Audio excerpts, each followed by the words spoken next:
Welcome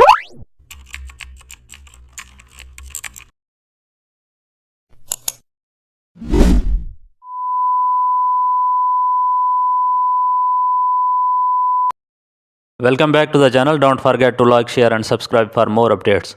Today's lesson shows how align and distribute removes manual alignment stress. Select your shapes by dragging a selection box. Go to the alignment options and click align horizontal center. Instantly everything centers along one shared line.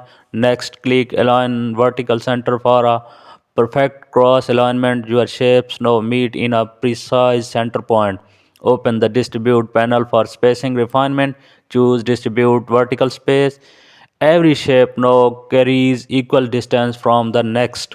This ensures mathematical spacing accuracy. It's perfect for lists, social icons, or stacks text boxes. Thanks for watching.